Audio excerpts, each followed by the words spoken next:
कमरे में सजे विशाल पलंग पर नरम बिस्तर बिछा था। सावित्री को सिर तक घूंघट खींचकर बैठाते हुए उसकी बड़ी भाभी मणिमाला ने कहा, जब दूल्हा आकर तेरा घूंघट ना उठाए तब तक खुद से इसे मत हटाना सावित्री, याद रहेगा ना। डर के मारे सावित्री ने एक तरफ गर्दन झुकाकर इशारा किया कि हाँ, उसे याद रहेगा। फिर मंजली भाभी पूर्णा ने कहा, टेबल पर दूध का गिलास रखा है, जब छोटे ठाकुर अमित आए तो उन्हें दूध जरूर पिलाना, भूलना मत। इस बार भी सावित्री ने गर्दन हिलाकर इतनी सहमति दी।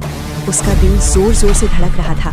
आज वो इतनी बड़ी हवेली की बहू बन गई थी। उसने पहले कभी इतना बड़ा कमरा या इतना नरम बिस्तर नहीं देखा था।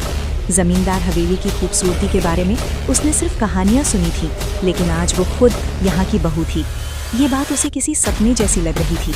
सावित्री अच्छी तरह जानती थी कि वो इस जमींदार परिवार की दौलत और रुतबे के लायक नहीं थी। उसके पिता हरिनाथ एक गरीब किसान थे। दौलत के मामले में वे जमींदार कृष्ण प्रसाद चौधरी के सामने कुछ भी नहीं थे। सावित्री ये शादी कभी नहीं करना चाहती थी, लेकिन पूरे गांव के दबाव में उसे ये शादी करनी पड़ी। कुछ दिन पहले अमित ने सावित्री को तालाब पर नहाते हुए गीले कपड़ों में देख लिया था।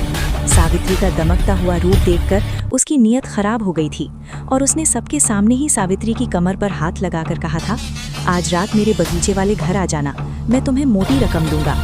तालाब पर मौजूद सभी औरतें ये देखकर चिल्लाने लगी। अमित जमींदार का बेटा था, फिर भी किसी ने उसे नहीं छोड़ा और उसका भरपूर अपमान किया। महिलाओं ने उसे खूब सबक सिखाया। घर लौटकर अमित ने गुस्से में अपने पिता से इस बात की शिकायत की और इस अपमान का बदला लेने को कहा।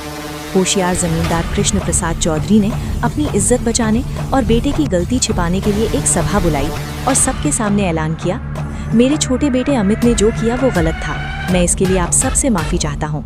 अमित को अपनी गलती का एहसास हो गया है और उसने मुझसे कहा है कि वो उस लड़की की इज्जत बचाने के लिए उससे शादी करके उसे हमारी हवेली की बहू बनाना चाहता है।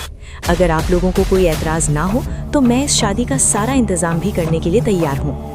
ये सुनकर अमित नाराज़ होकर सभा से चला गया, लेकिन उस दिन पूरे गाँव में जमींदार कृष्ण प्रसाद चौधरी की खूब तारीफ हुई। हरिनाथ ने पहले तो इस शादी से मना कर दिया, लेकिन गांव वालों के जबरदस्त दबाव और अपनी सावित्री की इज्जत की खातिर उन्हें इस शादी के लिए हाँ कहना पड़ा। आखिरकार एक तय दिन पर खूब धूमधाम से अमित और एक गरीब परिवार की लड़की सावित्री की शादी हो गई। इतना सब होने के बाद भी सावित्री को अभी तक यकीन नहीं हो रहा था कि वो जमींदार परिवार की बहू बन चुकी है।